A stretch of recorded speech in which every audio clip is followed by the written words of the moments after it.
guys, guess what biblical feast it is? It's the Feast of Trumpets, or Yom Teruah. And we're making shofars because we only have 2 other shofars, so we decided to make some. And I'm going to show you the process how.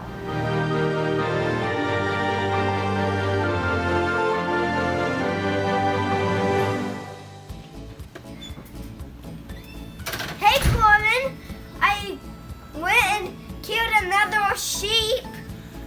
Thanks. Let's go get Dad to help us so he can help us make shofars. What, Dad? Thanks. All right, so you guys killed some more sheep for us, huh? Uh-huh. Great. So obviously, by the looks of these horns, you killed it. You either boiled its head or you let it decay in a bag for a few days, and you got the bone all out of it, so it's nice and clean. It smells like a dead sheep, so that's pretty good. No bugs or anything. So you guys got it cleaned out real well. So the first thing we need to do is take our handy flag, metal pin flag here, and we're going to measure it. Obviously we bent it to fit kind of the horn. So let's measure this. Alright, that's as far in as it goes, so we'll pull that out and just go along the top here.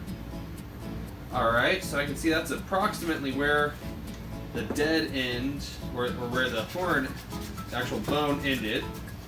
So let's see, if I take my drill to meet that hole, it's going to be right about there. So let's go ahead and make a little mark here. Alright. Now, who wants to help me saw? Me. Alright, well let's let both of you come in. So first thing first, we're going to set this over here. Kind of here. We got to be careful with this one because we don't want to cut the good part of the horn, right? Alright, so Caleb, you want to help me first? Sure. And we'll let Qorbin help. Alright, here we go.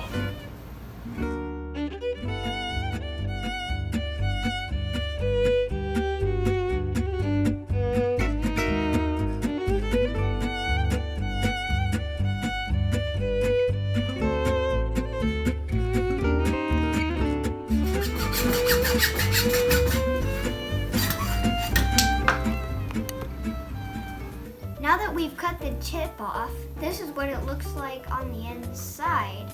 Well, at least the sealed part inside. And we need a drill to drill through it to make the air hole. And we have a 5/32 drill bit.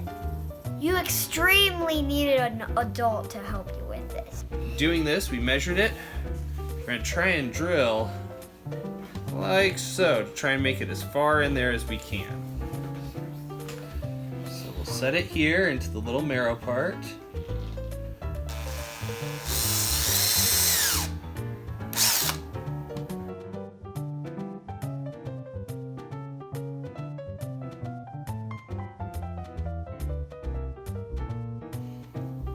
Whoa, that stinks.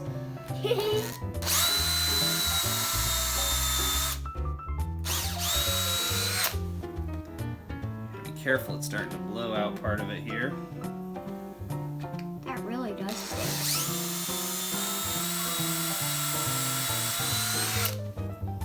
Well, looks like this horn's a little thin.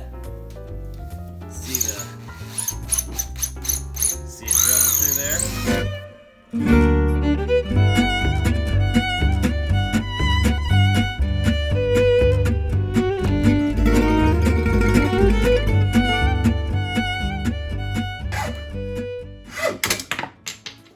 Now you can see where the drill made it and then the natural opening in the horn. Good. Now we have a small hole. Let's see if we can blow it.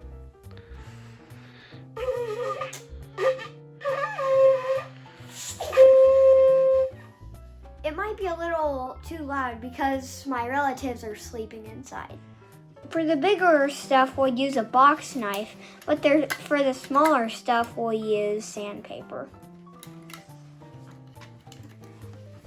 Now I've got to sand this thing. I'm sanding the top so we don't get a cut in our mouths first, but sometimes this stuff can hurt too, so I'm gonna sand that. And it's a little bit harder than most of them because it has a curved edge on there.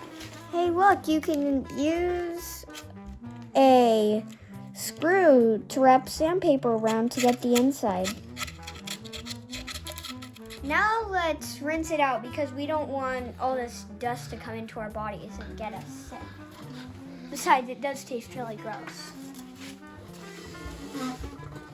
I use warm water because that gets all the particles out.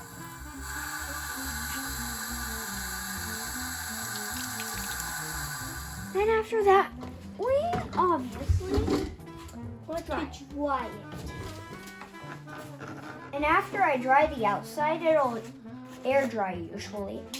And another thing you want to make sure while doing is if you decide to stuff it in there like I did, be sure to not get this stuck inside of it because that's a big disaster. This time it almost happened to me, but thankfully it didn't.